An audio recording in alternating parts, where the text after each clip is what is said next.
Welcome বন্ধুরা, সবাইকে স্বাগত জানিয়ে আজকের চ্যাপ্টার শুরু করছি। আজকের চ্যাপ্টার হলো চক্রবৃদ্ধি সুদ। বইয়ের অঙ্কগুলো শুরু করার আগে চক্রবৃদ্ধি সুদ সম্পর্কে আমি দু এক কথা বলে নেব। চক্রবৃদ্ধি সুদ বোঝার জন্য আমি একটা উদাহরণ নিয়েছি সবার আগে, যে উদাহরণের সাহায্যে আমি বোঝানোর চেষ্টা করব বার্ষিক 10% চক্রবৃদ্ধি সুদের হারে 10,000 টাকার 4 বছরের চক্রবৃদ্ধি সুদ এবং সমূল চক্রবৃদ্ধি কত। এখানে নিয়মটা হলো, প্রথম বছর যে টাকাটা সুদ হয়, দ্বিতীয় বছরে সেই সুদের টাকাটা আসলের সঙ্গে যুক্ত হয়ে যায় এবং ওই টাকাটারও সুদ হতে থাকে, তাহলে সুদেরও সুদ হতে থাকে। এটাই হলো চক্রবৃদ্ধি সুদের নিয়ম। তো কেমন করেছি দেখো, 10,000 টাকার প্রথম বছরের সুদ, এখানে কিন্তু PTR/100 এই সূত্র দিয়ে করেছি, সরল সুদের নিয়ম দিয়ে করে আমরা পেয়েছি সুদ হয়েছে 1,000 টাকা। দ্বিতীয় বছরে আসল কত হবে? দ্বিতীয় বছরের আসল 10,000 টাকা ছিল আসল প্রথমে, তার সঙ্গে এই যে সুদের 1,000 টাকা এটাও যুক্ত হয়ে গেল, এই 11,000 টাকা এখন দ্বিতীয় বছরে আসল টাকা হলো। তাহলে দ্বিতীয় বছরের সুদ কত হলো?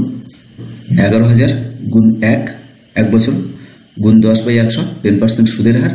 তো 1100 টাকা হলো দ্বিতীয় বছরের সুদ। তাহলে তৃতীয় বছরের আসল কত হবে? দ্বিতীয় বছরে যে আসল ছিল 11,000 টাকা, তার সঙ্গে এই 1100 টাকা যোগ হয়ে যাবে, গিয়ে হলো 12,100 টাকা। এটা তৃতীয় বছরের জন্য আসল। তাহলে তৃতীয় বছরের সুদ কত হবে এখন? এটা আমরা PTR/100 যদি করে পেয়েছি 1,210 টাকা। তাহলে চতুর্থ বছরে আসল টাকা কত হলো? 12,100 টাকা ছিল তৃতীয় বছরে, তার সঙ্গে 1,210 টাকা যোগ হয়ে গেল, তাহলে হলো এখন 13,310 টাকা। এটা চতুর্থ বছরের আসল টাকা। চতুর্থ বছরের সুদ কত হবে? তাহলে এখানে আবার PTR/100 করলাম, 13,310 গুণ 1 বছর তো 1 দিলাম না, গুণ 10/100, সুদের হার 10 ছিল, বাই 100 করে আমরা পেয়েছি 1331 টাকা। তাহলে প্রথম বছরের সুদ আমরা দেখলাম ছিল 1,000 টাকা, দ্বিতীয় বছরের সুদ ছিল 1100 টাকা, তৃতীয় বছরের সুদ ছিল 1210 টাকা, চতুর্থ বছরের সুদ হলো 1331 টাকা। এই সব টাকা মিলে আমাদের মোট সুদ পেলাম, চক্রবৃদ্ধি সুদ 4,641 টাকা। তাহলে সমূল চক্রবৃদ্ধি কত? সমূল চক্রবৃদ্ধি হলো আসল যোগ চক্রবৃদ্ধি সুদ। আসল ছিল 10,000 টাকা, তার সঙ্গে 4,641 টাকা যোগ হয়ে গেল, এখানে হয়ে গেল 14,641 টাকা। কিন্তু আমরা যদি 4 বছরের সরল সুদ বের করতাম তাহলে কি পেতাম? 10,000 গুণ 4 গুণ 10/100 কত হলো? 4,000 টাকা। তার মানে এখানে প্রত্যেক বছর কিন্তু 1,000 1,000 1,000 1,000, এই 4 বছরের প্রত্যেকটা বছর 1,000 টাকা করে সুদ হয়েছে। এখানে কিন্তু সুদের টাকাটা আসলের সঙ্গে যোগ হয়নি, বা সুদের যে টাকাটা হলো দ্বিতীয় বছর কিন্তু সে টাকার আর সুদ হয়নি প্রতি বছর, এই জন্য একইভাবে বেড়ে গেছে টাকাটা। এই হলো সরল সুদ আর চক্রবৃদ্ধি সুদের পার্থক্য। এবার আমরা অঙ্কগুলো করার সময় এতটা ভেঙে ভেঙে করব না, আমরা একটা সূত্র ব্যবহার করে একবারে অঙ্কটা করে ফেলবো। তো সেই সূত্রটা আমরা কিভাবে পাই সেটা দেখব। এখানে সুদের হার ধরা হয়েছে R%, আসল টাকা ধরা হয়েছে P, আর সময় ধরা হয়েছে N বছর। তাহলে চক্রবৃদ্ধি সুদ আর সমূল চক্রবৃদ্ধি কত হবে এটা আমরা সহজে বের করার জন্য একটা সূত্র এর থেকে তৈরি করব। তো কেমন করলাম দেখো, P টাকার R% হারে প্রথম বছরের সুদ, PTR/100, প্রথম বছর মানে 1 বছর, তাই T এর জায়গায় 1 বসিয়েছি। এটা করে আমরা পেলাম PR/100। তাহলে দ্বিতীয় বছর আসল টাকা কত হবে? প্রথমে আমাদের আসল ছিল P টাকা, তার সঙ্গে PR/100 এটা যোগ হয়ে যাবে, গিয়ে দ্বিতীয় বছর আমাদের আসল টাকা হলো, এই দুটো যোগ করে যা হবে। তো এখান থেকে আমরা P কমন নিতে পারছি, P কমন নিয়ে নিলাম, নিলে পাচ্ছি কত? 1 + R/100 টাকা। তাহলে দ্বিতীয় বছরে আমাদের আসল টাকা হলো P × 1 + R/100 টাকা। দ্বিতীয় বছরের সুদ কত হলো? একইভাবে PTR/100, এখানে সময় কিন্তু প্রত্যেকটা ক্ষেত্রে 1 বছর করে বের করা হচ্ছে, তাই জন্য সময়ের একটা আর বসানো হলো না। দ্বিতীয় বছরের সুদ, তাহলে যে টাকাটা আসল ছিল সেটা বসলো, তার সঙ্গে R/100 গুণ হয়ে গেল, এটা হলো দ্বিতীয় বছরের সুদ। তাহলে 2 বছর পরে সমূল চক্রবৃদ্ধি হলো, আসল যে টাকাটা ছিল সেটা আমরা বসিয়েছি, তার সঙ্গে যেটা সুদ হলো সেটাও বসিয়েছি। বসে এই দুটো থেকে দেখো, এখানে P × 1 + R/100 কমন যাচ্ছে দুই জায়গা থেকে।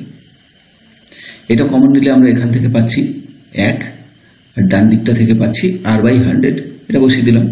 তাহলে হলো কি p into 1 plus r/100 whole square. এই টাকাটা হলো 2 বছর পরে আসল টাকা, তার মানে তৃতীয় বছরে, অর্থাৎ তৃতীয় বছরের আসল টাকা হলো p into 1 plus r/100 whole square. তাহলে তৃতীয় বছরের সুদ কত হবে? যে টাকাটা আসল আছে এটা, এর সঙ্গে r/100 গুণ হয়ে যাবে, আবার আসল ইন্টু টি 1 বছর বসায়নি ইন্টু r/100। এই টাকাটা হলো তৃতীয় বছরের সুদ। তাহলে 3 বছর পরে সুদে আসলে কত হলো? আমাদের আসল টাকা ছিল p into 1 plus r/100 whole square, তার সঙ্গে এই যে টাকাটা তৃতীয় বছরের সুদ হলো, সুদের টাকাটা যোগ করে দিলাম, দিয়ে এখান থেকে আমরা কমন পাচ্ছি কি p into 1 plus r/100 whole square. এটা কমন নিয়ে নিলাম, নিলে প্রথমটা থাকলো 1 আর শেষেরগুলোতে পাচ্ছি r/100। তাহলে এখানে 1 প্লাস r/100 হোল স্কোয়ার, এখানে আছে 1 প্লাস r/100, এগুলো গুণ হয়ে গেল, হলো 1 প্লাস r/100 হোল কিউব। তৃতীয় বছরের সমূল চক্রবৃদ্ধি আমরা পেয়েছি p into 1 plus r/100 whole cube. দ্বিতীয় বছরের সমূল চক্রবৃদ্ধি পেয়েছিলাম p into 1 plus r/100 whole square. এইভাবে যদি আমরা চতুর্থ বছর করি সেখানে দেখব পাওয়ার 4 হবে। একইভাবে আমরা বলতে পারি যে n বছরে সমূল চক্রবৃদ্ধি হবে p into 1 plus r/100 whole to the power n। তাহলে আমাদের সূত্র কিন্তু প্রমাণ হয়ে গেল। এই চ্যাপ্টারের অঙ্কগুলো করার জন্য যে যে সূত্রগুলো আমাদের লাগবে সেগুলো আমি একবার জিস্ট আকারে এখানে দেখিয়ে দিচ্ছি। সমূল চক্রবৃদ্ধি p into 1 plus r/100 whole to the power n কেমনভাবে হয় আমরা তো দেখলাম। চক্রবৃদ্ধি সুদ p into 1 plus r/100 whole to the power n minus p। সমূল চক্রবৃদ্ধি থেকে আসল টাকাটা মাইনাস করলে শুধু সুদটা পাবো আমরা। সুদের পর্ব যদি 6 মাস হয়, 6 মাস মানে তো 2 বছর, 1 বছরে 2 বার যদি চক্রবৃদ্ধি হয় তখন সূত্র হবে p into 1 plus r/200 two the power 2n। আর সুদের পর্ব যদি 3 মাস পরে হয়, তার মানে 1 বছরে যদি 4 বার চক্রবৃদ্ধি হয়, সেক্ষেত্রে r/400 two the power 4n। এইটা হবে আমাদের সূত্র, যেখানে p আসল টাকা, আর হলো সুদের হার, n বছর। যাই হোক, এবার অঙ্কগুলো শুরু করি আমরা। আমাদের প্রথম অঙ্কটা আছে বার্ষিক 8.5% চক্রবৃদ্ধি সুদের হারে 5,000 টাকার 2 বছরের সমূল চক্রবৃদ্ধি কত হবে? তাহলে এখানে আসল টাকা কত আছে? 5,000 টাকা, সময় আছে 2 বছর, সুদের হার আছে 8.5%। এইখানে আমরা সমূল চক্রবৃদ্ধির সূত্র বসিয়ে দিয়েছি, দেখো p into 1 plus r/100 whole to the power n। p এর জায়গায় 5,000, আর এর জায়গায় 8.5, আর n এর জায়গায় 2। এটা বসিয়ে আমরা পেয়েছি 47,089/8। 8 দিয়ে উপরেরটাকে ভাগ করে 5,886.125। কিন্তু টাকা পয়সার ক্ষেত্রে পয়েন্টের পরে দুটো সংখ্যা রাখতে হয়, তাই এখানে আমরা আসন্ন মানে করে নিয়েছি। মানটা কত হলো? 5,886.13 টাকা প্রায়। দুয়েরটা আছে 5,000 টাকার বার্ষিক 8% চক্রবৃদ্ধি সুদের হারে 3 বছরের সমূল চক্রবৃদ্ধি কত হবে? তাহলে এখানে আসল হলো 5,000 টাকা, সময় n ব্র্যাকেটে। আমি যেভাবে লিখেছি অঙ্কগুলো এইভাবেই লিখো, তাহলে অঙ্কটা একদম পারফেক্ট হবে। সময় ব্র্যাকেটে n দিলাম, আচ্ছা 3 বছর। সুদের হার ব্র্যাকেটে r, এটা আছে 8%। সমূল চক্রবৃদ্ধি কত? 5,000 ইন্টু 1 প্লাস 8/100 হোল কিউব। তাহলে এখানে 1 প্লাস 8/100 এটাকে আমরা যোগ করে নিয়েছি 100, 100 সঙ্গে 1 গুণ হলে 100, 100 যোগ 8, 108/100। পাওয়ার 3 আছে, 3 আছে তাই এটাকে 3 বার লিখলাম। 108/100টাকে আমরা লিখেছি 3 বার। তো এরপরে কাটাকুটি করেছি, কাটাকুটি করে 108, 108, 108 এগুলো সব আমরা গুণ করে এটা পেয়েছি। আর নিচে 2 ছিল আর 100 ছিল, 200। এই 200 দিয়ে ওটা ভাগ হলো। তো কেন আমরা 2 দিয়ে কাটাকুটি করিনি তার একটা কারণ আছে। আমরা এই 108, 108, 108 এই 3টা 108 গুণ করতে গেলে তো অনেকটা সময় লাগে, এটাকে আমরা খুব শর্টকাটে করে ফেলতে পারি। তো আমরা উপরেরটাকে 2 দিয়ে ভাগ করেছি, করে যা পেলাম তার দুটো সংখ্যার আগে শুধু দশমিক বসালেই হলো। তাহলে সমূল চক্রবৃদ্ধি পেলাম 6,298.56 টাকা। 3টা দেখো, গৌতমবাবু 2,000 টাকা বার্ষিক 6% চক্রবৃদ্ধি সুদের হারে 2 বছরের জন্য ধার নিয়েছেন। 2 বছরের চক্রবৃদ্ধি সুদ কত হবে? এখানে একইভাবে আসল ব্র্যাকেটে পি সমান সমান 2000 টাকা, এন আছে 2 বছর, সুদের হার 6%। একই সূত্রে বসিয়ে আমরা সমূল চক্রবৃদ্ধি পেয়েছি 2000 আছে ইন্টু ব্র্যাকেটে কি আছে 1 + 6/100 হোল স্কোয়ার। তো এখানে একইভাবে 100 সঙ্গে 1 গুণ করে 100 কে 100 যোগ 6 106 106/100। এটা আমি দুবার বসিয়েছি কেন, হোল স্কোয়ার আছে, 2 বছর ছিল তাই।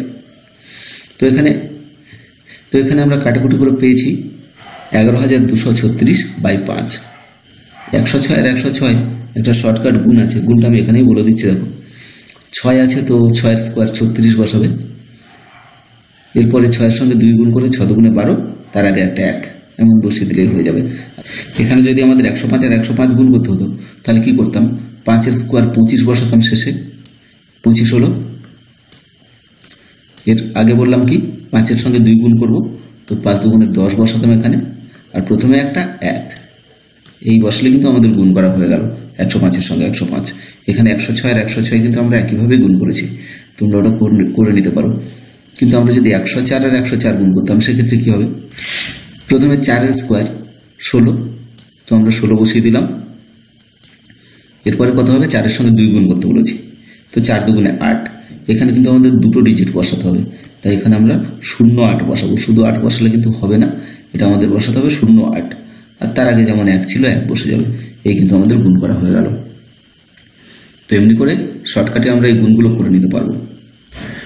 তো এবার আমরা 5 দিয়ে ভাগ করেছি এই সংখ্যাটাকে, করে পেয়েছি এই টাকাটা পেয়েছি। আবার 5 দিয়ে ভাগ করারও একটা শর্টকাট আছে।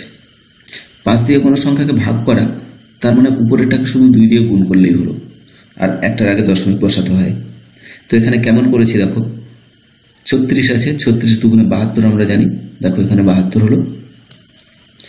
এরপরে 12 দুগুণে 24, তারপর 1 ছিল, এর সঙ্গে 2 গুণ করে 2 হলো।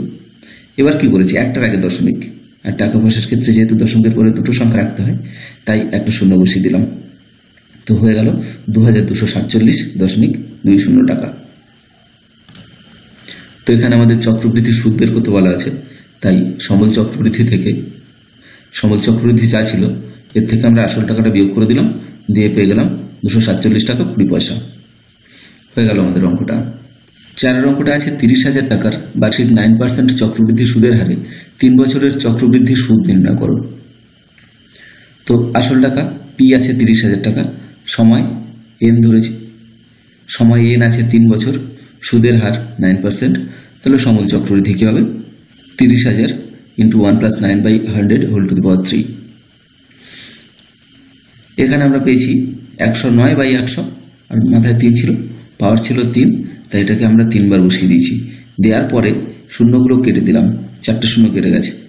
এরপরে আছে কি 109 আছে 3 বার, আর 3 আছে। তো আমরা এই 109 এটা কিভাবে গুণ করলাম, গুণটা আমি এখানেই বলে দিচ্ছি। দেখো যে 9 আছে, প্রথমে আমরা 9 এর কিউব করব। 9 এর কিউব করলে কত পাই, 729। কিন্তু এইখানে আমরা দুটো ডিজিট বসাবো, শুধু 29 বসাবো। তাহলে আমাদের থাকলো কত, 7, হাতে 7 থাকলো। এরপর 9 এর স্কোয়ার করব। 9 এর স্কোয়ার করলে কত পাই, 9 9 81। 81-র সঙ্গে আমরা 3 গুণ করবো। 81-এর সঙ্গে 3 গুণ করলে 243। আর এই ছিল হাতে আমাদের 7, তো হলো কত, 250। 250-এর 50 বসিয়ে দিলাম। এবার 9 এর সঙ্গে 3 গুণ করে 3 9 27, আর 2 ছিল, 27 আর 2 হলো কত, 29। তাহলে এই কিন্তু আমাদের গুণ হয়ে গেল। আর প্রথমে 1, এটা তো বসবে সবটাতে। আমি আর একটা দেখাই, 104 এর কিউব। 4 এর কিউব কত হয়, 4 এর কিউব আমরা জানি 64, তো 64 বসিয়ে দিলাম, হাতে কিন্তু আমাদের কিছু নেই। এরপর 4 এর কি বললাম, 4 এর বর্গ করে তার সঙ্গে 3 গুণ। 4 এর বর্গ হলো 4 4 16, তার সঙ্গে 3 গুণ করলে 3 16 48, এটা বসালাম। এরপর কি করব, শুধু 4 এর সঙ্গে 3 গুণ, 4 3 12, আর প্রথমে যে 1 ছিল এটা থেকে যাবে। তাহলে আমাদের কি হলো গুণফল, 1 1 2 4 8 6 4। আর একটা দেখাই, 102 এর কিউব আমরা কেমন করছি দেখো। 2 এর কিউব করলে হয় 8, তো আমরা দুটো ডিজিট বসাবো, তাই এখানে বসাবো 08। এরপরে 2 এর বর্গ তার সঙ্গে 2 গুণ। 2 এর বর্গ করলে 4, 4 এর সঙ্গে 3 গুণ, 4 3 12। এরপর শুধু 2 এর সঙ্গে 3 গুণ, 3 দুগুণে 6, তো আমরা শুধু 6 তো বসাবো না, এখানে আমরা বসাবো বলেছি 0 6, দুটো ডিজিট বসাবো, তো এই আমাদের কিন্তু গুণ হয়ে গেল। প্রথমে 1 তো থাকবেই, এটা হলো 1061208, 100 কিউব। তো এমনিভাবে আমরা যদি করতে পারি তাহলে অনেক কম সময়ে আমরা গুণগুলো করে নিতে পারবো। এরপরে আমরা উপরেরটাকে 3 দিয়ে গুণ করে 100 দিয়ে ভাগ করলাম, করে পেলাম এটা। 100 দিয়ে তো ভাগ করতে হয় না, শুধু দুটো সংখ্যার আগে দশমিক বসালেই হলো, বসিয়ে দিয়েছি। দিয়ে আমরা পেয়ে গেছি 38,850.87 টাকা। এখানে আমাদের চক্রবৃদ্ধি সুদ চেয়েছে, তাই সমল চক্রবৃদ্ধি যে টাকাটা ছিল তার থেকে আমরা আসল টাকা বাদ দিয়ে দিলাম, দিয়ে পেয়েছি 8,850 টাকা 87 পয়সা। পাঁচেরটা আছে বার্ষিক 5% চক্রবৃদ্ধি সুদের হারে 80,000 টাকার 2.12 বছরের সমল চক্রবৃদ্ধি কত হবে? আসল টাকা আছে 8,000, সময় আছে 2 বছর, সুদের হার আছে 5%। তাহলে সমল চক্রবৃদ্ধির যা সূত্র আমরা বসিয়ে দিয়েছি, দিয়ে পেলাম 88,200 টাকা। এটা কিন্তু আমরা 2 বছরের করেছি, খেয়াল করো। 2.5 বছর আছে, 2.12 বছর। এই পাওয়ার যদি এখানে আমরা 2.5 বসাই তাহলে কিন্তু অঙ্কটা আমরা করতে পারবো না। তাহলে সমল চক্রবৃদ্ধি যা সূত্র হয় সেটা আমরা বসিয়ে দিলাম, দিয়ে সমল চক্রবৃদ্ধি পেলাম কত? 88,200 টাকা। এরপরে বাকি ছিল আরও 6 মাস, যেহেতু 2.5 বছর দেওয়া আছে তাই আরও 6 মাসের টাকা এখনো বের করতে আমাদের বাকি আছে। তাই এরপরে আমরা করলাম কি, বার্ষিক 5% সুদের হারে 88,200 টাকার 6 মাসের সুদ। 6 মাস মানে হাফ বছর, তাই আমরা সরল সুদের সূত্র দিয়ে এটা করেছি। পি আসল টাকা আছে 88,200, সময় আছে 6 মাস মানে 1/2 বছর, তাই 1/2 বসিয়েছি, ইন্টু সুদের হার আছে 5%, তাই ইন্টু 5 বসিয়েছি, 500। এটা করে পেলাম 2205 টাকা। তাহলে সমল চক্রবৃদ্ধি কত হলো? 88,200 যোগ 2205, তাহলে 90,405 টাকা। 6 অঙ্কটাতে আমাদের সুদের হার দেওয়া আছে, সময় দেওয়া আছে 2 বছর, সুদ কত হবে সেটাও দেওয়া আছে 2,496 টাকা। এখানে আমাদের বের করতে হবে আসল টাকা কত। তাহলে অঙ্কটাতে আমরা পি এর জায়গায় পি বসাবো, পি এর জায়গাটাতে আমরা পি বসাবো। চক্রবৃদ্ধি সুদ আছে 2,496। তাহলে এখানে আমরা পি রেখে দিয়েছি। দেখো চক্রবৃদ্ধি সুদের কি সূত্র? যা সূত্র ছিল পি ইন্টু 1 + r/100n - p, এটা সমান বসিয়েছি 2,496।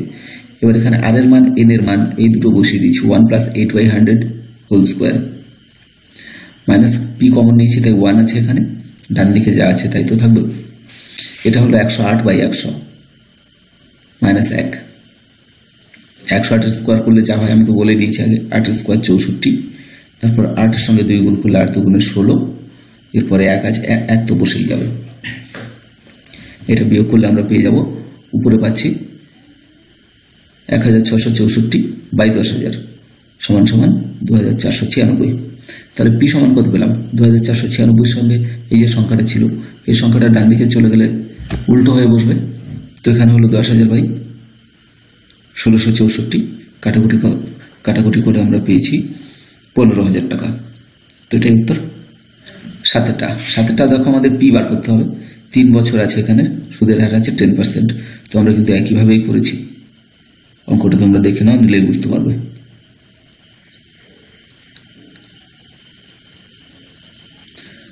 8টা আছে বার্ষিক 9% চক্রবৃদ্ধি হার সুদে কত টাকার 2 বছরের সমল চক্রবৃদ্ধি এই টাকাটা হবে। এখানেও আসল টাকা দেওয়া নেই, সমল চক্রবৃদ্ধি দেওয়া আছে। তো আমরা সমল চক্রবৃদ্ধির কি সূত্র হয় সেটা বসালাম, পি ইন্টু 1 + r/100n = যেটা দেওয়া আছে এটা 29,702.50, দশমিক তুলে দিয়েছি, তাই নিচে 100 বসিয়েছি। এরপর আর এর মান 9, সময় আছে 2 বছর, তাই এনের জায়গাতে 2 বসিয়েছি। তাহলে এখানে আমাদের হয়েছে পি ইন্টু 109/100² সমান সমান, ডান দিকে যা আছে এগুলো সব বসে গেছে। তাহলে পি সমান কত হবে? 109/100 দুবার ছিল, আমরা ডান দিকে এটাকে লিখেছি 100/109, ডান দিকে নিয়ে গেছি তো উল্টে গেছে সংখ্যা দুটো। কাটাকুটি করে হলো কত? 25,000। তাহলে 25,000 টাকা হলো এখানে আসল টাকা। নয়টা আমাদের সেই আসল টাকাই বের করতে হচ্ছে। আগেরটা 2 বছর ছিল, এটা আছে 3 বছর, আর বাকি সমস্ত একই। তোমরা দেখে নাও, নিলেই বুঝতে পারবে। 10টা বার্ষিক 7.5% সুদের হারে 12,000 টাকার 2 বছরের চক্রবৃদ্ধি সুদ ও সরল সুদের পার্থক্য কত? তাহলে আমাদের এখানে দুটো সুদ বের করতে হচ্ছে, একবার সরল সুদ আর একবার চক্রবৃদ্ধি সুদ। তাহলে পি সমান বসিয়েছি 12,000, এন বসিয়েছি 2 বছর, সুদের হার 7.5%। তাহলে সমূল চক্রবৃদ্ধির যা সূত্র সেটা বসিয়ে দিলাম, দিয়ে আমরা পেয়েছি 13,867.50 টাকা। এর থেকে আমরা 12,000 টাকা বিয়োগ করে দেবো, দিলে চক্রবৃদ্ধির সুদটা পাবো। এই চক্রবৃদ্ধির সুদ যখন আমরা পেয়ে গেলাম, কত পেলাম? 1867.50 টাকা। আমরা সরল সুদের সূত্র PTR/100 বসিয়ে পেয়েছি কত?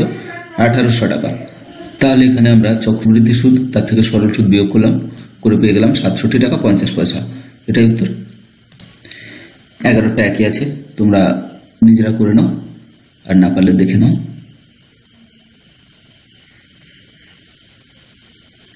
12 অঙ্কটা আছে, বার্ষিক 9% সুদের হারে কত টাকার 2 বছরের চক্রবৃদ্ধি ও সরল সুদের অন্তর 129.60 টাকা হবে। এখানে আসল টাকা দেওয়া নেই, সময় এন কিংবা টি আমরা সরল সুদের ক্ষেত্রে বসাবো টি, চক্রবৃদ্ধি সুদের ক্ষেত্রে সময় এন। তো এটা আছে 2 বছর, সুদের হার আছে 9%। সরল সুদ আর চক্রবৃদ্ধি সুদের অন্তর দেওয়া আছে 129.60 টাকা। তাহলে চক্রবৃদ্ধি সুদের যা সূত্র হয় আমরা এই অবধি দেখো বসিয়েছি, P into 1 + r/100 whole to the power n minus P, আর সরল সুদ আছে PTR/100। তো এই দুটো যদি বিয়োগ করি তাহলে নিশ্চয়ই টাকাটা পাই। এই আমাদের সমীকরণ সাজানো হয়ে গেল। এরপরে প্রত্যেকটার মধ্যে পি কমন ছিল, তাই পি কমন নিয়ে নিয়েছি এখান থেকে, আর মানগুলো সব বসিয়ে দিলাম। আর এর জায়গায় 9, এন কিংবা টি এর জায়গায় 2। এরপরে যখন এখান থেকে পি কমন নিলাম, নিলে প্রথমটা পেয়েছি, নিয়ে পেয়েছি 109/100 হোল স্কোয়ার।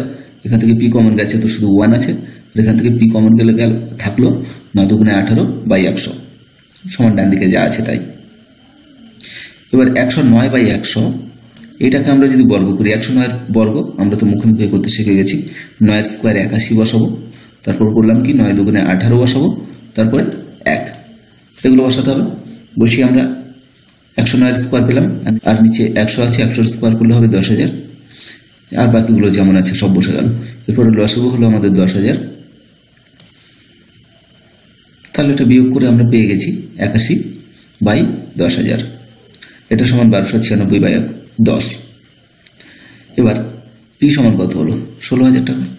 আসল টাকা 16,000। 13 অঙ্কটাও কিন্তু একইভাবে আছে, এটা তোমরা নিজেরা করে নাও, না পারলে দেখে নাও।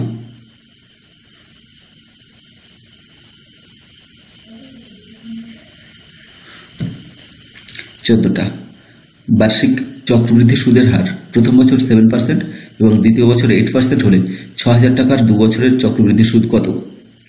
তো প্রথম বছরের হিসাবটা আমরা করেছি কেমন?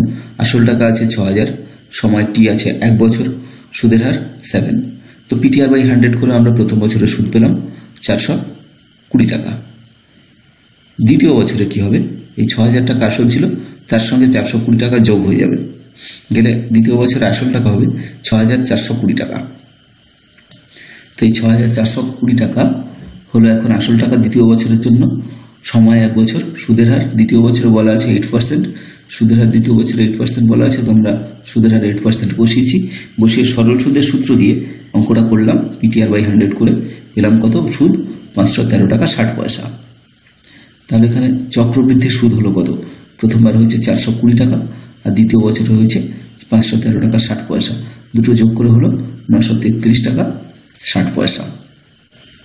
15টা আছে বার্ষিক চক্রবৃদ্ধি সুদের হার যদি প্রথম বছর 5% এবং দ্বিতীয় বছর 6% হয়, তবে 5,000 টাকার 2 বছরের চক্রবৃদ্ধি সুদ নির্ণয় করো। এখানে কিন্তু আগের অঙ্কটার মতো সম্পূর্ণ একই, নিজেরা করে নাও, না পারলে একটু দেখে নিও। 16টা কোনো মূলধনের 1 বছরের সুদ 50 টাকা এবং 2 বছরের চক্রবৃদ্ধি সুদ 102 টাকা। এখানে যে 1 বছরের সুদ দেওয়া আছে এটা কিন্তু সরল সুদ বোঝাচ্ছে, কারণ 1 বছরের সরল সুদ আর চক্রবৃদ্ধি সুদ তো একই হয়, প্রথম বছর কোনো পরিবর্তন হয় না। 2 বছরের চক্রবৃদ্ধি সুদ আছে 102 টাকা। মূলধন ও বার্ষিক সুদের হার নির্ণয় করো। এখানে কিন্তু আমাদের আসলটাকে বলা নেই, কিছু জিজ্ঞাসার চিহ্ন দিয়ে রেখেছি, সময় আছে 1 বছর, সুদের হার কিছু বলা নেই, জিজ্ঞাসার চিহ্ন বসিয়েছি, সরল সুদ আছে 50 টাকা। এই তাহলে সরল সুদের সূত্র এখানে আমরা সরল সুদের সূত্র বসালাম PTR/100 সমান 50। তাহলে PR সমান পেলাম 50,000 টাকা। এটা হলো আমাদের 1 নম্বর সমীকরণ। এবার আছে কি 2 বছরের চক্রবৃদ্ধি সুদ 102 টাকা। 2 বছরের চক্রবৃদ্ধি সুদ কি সূত্র? 1 + R/100 whole square minus P = 102। 1 + R/100 whole square এটাকে কিন্তু আমরা A + B হোল স্কোয়ারের সূত্রে ভেঙে নিয়েছি। তো কেমন হলো? প্রথমে A স্কোয়ার 1, তারপরে কি হয় 2AB, 2AB এর জায়গায় বসলো 2 × 1 × R/100। তো 2 এর সঙ্গে R/100 গুণ করলে 2R/100 হলো। আর তারপরে আছে কি B স্কোয়ার, B স্কোয়ারের জায়গায় বসেছে R² / 100 করে 10,000। এটা হলো মাইনাস P, যেমন আছে সব বসে গেছে। এবার P দিয়ে যদি গুণ করে দিই তাহলে কি পাচ্ছি? P এর সঙ্গে 1 শুধু P, 2R আছে, 2R এর সঙ্গে P গুণ করলে 2PR/100 নিচে আছে। এটা হলো PR² / 10,000 মাইনাস P, যেমন ছিল সব কিছু আছে। এখানে প্লাস P এর সঙ্গে minus P, plus PR minus P এই দুটো কেটে গেল, গিয়ে থাকলো 2PR/100 প্লাস PR²। PR² আমরা করেছি PR × R, বাই নিচে যা ছিল সব কিছু আছে ঠিকঠাক। তাহলে PR এর জায়গায় PR এর মান বসিয়েছি 5,000, দিয়ে কাটাকুটি করে এখানে পেলাম 100। এরপরে PR এর জায়গায় আবার বসিয়েছি 5,000 × R ছিল একটা, Rটা বসে গেল। এখানে কাটাকুটি হয়েছে, এখানে আছে R/2। এরপরে এটা সমাধান করে আমরা R এর মান পেয়ে গেছি 4। তাহলে সুদের হার হলো 4%। তারপরে 1 নম্বর সমীকরণ যে আমাদের ছিল PR = 5,000, এইটা আমরা বসিয়েছি। বসিয়ে এখানে R এর মান বসিয়ে দিয়ে P পেয়ে গেলাম 1250। তাহলে এই 1250 টাকা হলো আসল টাকা, আর সুদের হার হলো 4%। 17টা আছে কোনো মূলধনের 2 বছরের সরল সুদ ও চক্রবৃদ্ধি সুদ যথাক্রমে 8,400 টাকা ও 8,652 টাকা। মূলধন ও বার্ষিক সরল সুদের হার কত? এখানে আমরা আসলের জায়গায় P রেখে দিয়েছি, সুদের হার R বসিয়ে রেখেছি। এই দুটো আমাদের বের করতে হবে। তাহলে সময় দেওয়া আছে 2 বছর, সরল সুদ আছে 8,400। এইবার PTR/100 এটা বসিয়ে দিলাম। এখান থেকে আমরা পেলাম PR = 4,20,000। এটা হলো আমাদের 1 নম্বর সমীকরণ। এবার চক্রবৃদ্ধি সুদ দেওয়া আছে 8,652 টাকা। চক্রবৃদ্ধি সুদের যা সূত্র সেটা আমরা এই বসিয়েছি, সমান আছে 8,652। এরপরে আগের অঙ্কটার মতো A + B হোল স্কোয়ারের সূত্র বসিয়েছি, P কেটে গেছে, সব মানটা বসিয়ে দিয়ে আমরা এখানে R এর মান পেয়েছি 6। এবার 1 নম্বর সমীকরণ PR ছিল 4,20,000, এখানে R এর মান 6, এই 6 বসালাম। এরপরে 6টা কি হলো? নিচে চলে এলো, কাটাকুটি করে আমরা পেয়েছি 70,000। তাহলে আসল হলো 70,000 টাকা, আর সুদের হার হলো 6%। 18 অঙ্ক আছে 6 মাস অন্তর দেও বার্ষিক 8% চক্রবৃদ্ধি হার সুদে 6,000 টাকার 1 বছরের চক্রবৃদ্ধি সুদ নির্ণয় করো। 6 মাস অন্তর, তার মানে 1 বছরে কিন্তু দুবার হয় চক্রবৃদ্ধি। এখানে আসল টাকা 6,000, সময় N আছে 1 বছর, সুদের হার R আছে 8%, সমূল চক্রবৃদ্ধি তাহলে P × 1 + R/200⁴ এই সূত্রটা বলে দিয়েছি আমি আগে। এখানে 2n মানে 2 × 1, আর বাকি সব বসে 104 গুণ করেছি। এখানে 4 × 4 = 16, 4 × 2 = 8, তো 0,8 আর 1 বসে গেল। শর্টকাটগুলো আমি 4 কিংবা 5-এর অঙ্কে সব বলে দিয়েছি, দেখে নাও ওখান থেকে। এটা গুণ করে আমরা পেলাম 6,489.60 টাকা। তাহলে চক্রবৃদ্ধি সুদ হলো 489.60 টাকা। 19-এর অঙ্ক আছে 3 মাস অন্তর দেও বার্ষিক 10% চক্রবৃদ্ধি হার সুদে 6,200 টাকার 9 মাসের চক্রবৃদ্ধি সুদ কত নির্ণয় করো। এখানে আমাদের আসল টাকা P 6,250 টাকা বসিয়েছি, সময় আছে 9 মাস। তো মাসে রাখলে তো অঙ্কটা করা যাবে না, বছরে করতে হবে। তাই 9/12 করলাম, 9/12 কাটাকুটি করে হলো 3-4 বছর। সুদের হার তো দেওয়াই আছে 10%। এরপর সমূল চক্রবৃদ্ধির যা সুদ হয় 3 মাস অন্তর দিলে সূত্রে 4n আর নিচে 400, এটা খেয়াল রেখো, এটা বসে। এরপরে সব মানগুলো বসিয়েছি আমরা, বসিয়ে কাটাকুটি করে উত্তর পেয়ে গেছি 6,730 টাকা 57 পয়সা, প্রায় দশমিকের পর 3টে সংখ্যা এসেছিল তাই। তো এর থেকে 6,250 টাকা বিয়োগ করে আমরা চক্রবৃদ্ধি সুদ পেয়ে গেলাম। যদি 60,000 টাকার 2 বছরের সমূল চক্রবৃদ্ধি এত টাকা হয়, তবে বার্ষিক চক্রবৃদ্ধি সুদের হার কত? তাহলে আসল টাকা আছে 60,000, সময় আছে 2 বছর, সুদের হার দেওয়া নেই, আমাদের বের করতে হবে। তাহলে সমূল চক্রবৃদ্ধি সমান যা আছে বসিয়ে দিলাম। সমূল চক্রবৃদ্ধির কি সূত্র? যা সূত্র আছে এটা বসিয়েছি। এখানে আর ছাড়া আর বাকি সব কিছু মান বসিয়েছি। পি এর মান 6,000, আর এর মান ছিল না, এন এর মান আছে 2, এটা আমরা বসালাম। এরপরে 6,000টাকে আমরা নিচে নিয়ে নিয়েছি, নিয়ে কাটাকুটি করে আমরা পেয়েছি 1,1,6,6,4 বাই 1-এর পিছনে 4টে শূন্য। বাঁদিকে যেহেতু বর্গ ছিল, তো ডান দিকে আমরা এটাকে বর্গমূল করেছি। আর এটার বর্গমূল আমরা তো মুখোমুখি করতে পারি, 108 বাই নিচেরটা 100, আর +1টা ডান দিকে এসে -1 হলো। তাহলে এটা বিয়োগ করলে হয় 8/100, নিচের থেকে 100 বাদ হয়ে গেল, থাকলো r = 8। তাহলে সুদের হার হলো 8%। এর পরেরটা আমাদের সুদের হার দেওয়া আছে, সমূল চক্রবৃদ্ধি দেওয়া আছে, আসল দেওয়া আছে। এখান থেকে আমাদের বের করতে হবে কি এন কত, সময়টা বের করতে হবে। তো আমরা সব বসিয়ে দিয়েছি, দেখো পুরোটা বসিয়ে দিয়েছি। এরপরে 4,000, এরপরে 40,000টাকে নিচে নিয়ে নিলাম, নিয়ে কাটাকুটি করে সেই 1,1,6,6,4 বাই 1-এর পিছনে 4টে শূন্য পেয়েছি। এটা মানে হলো 108/100 স্কোয়ার। তাহলে বেস দুটো একই হয়ে গেছে, এখানে পাওয়ার দুটো সমান হয়ে যাবে, n = 2। তো n = 2 হলো, তাহলে নির্ণয়ের সময় হলো 2 বছর। 22-এরটা আছে শতকরা বার্ষিক কত চক্রবৃদ্ধি হার সুদে 10,000 টাকার 2 বছরের সমূল চক্রবৃদ্ধি এত টাকা হবে। তো আমরা এখানে সুদের হার বের করা আগে একবার দেখিয়েছি, একইভাবে এটা করে নাও, না পারলে একটু দেখে নাও, পেরে যাবে। 23-এরটা বের করতে হবে সময়ে। তো সময় নির্ণয় তো আগে দেখিয়েছি, একইভাবে তোমরা করে নাও।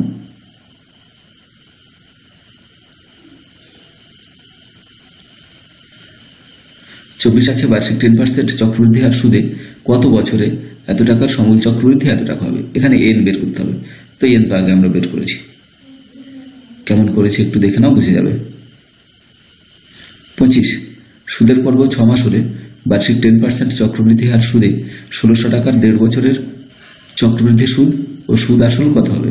1.5 বছর মানে 3-2 বছর, আমরা জানি 1.5 বছর মানে 3-2 বছর, 1×2। সুদের হার 10%, আসল আছে 1,600 টাকা।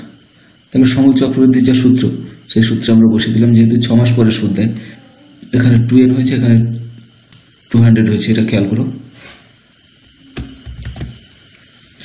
এরপরে সব মান বসিয়ে দিয়ে আমরা পেয়েছি 1,764 টাকা। এটা হলো সমূল চক্রবৃদ্ধি। তাহলে চক্রবৃদ্ধি সুদ কত, এর থেকে আমরা 1,600 টাকা মানে আসল টাকা বিয়োগ করে দেবো, দিয়ে 164 টাকা। 164 টাকা হলো আমাদের চক্রবৃদ্ধি সুদ। এই হয়ে গেল আমাদের অঙ্ক।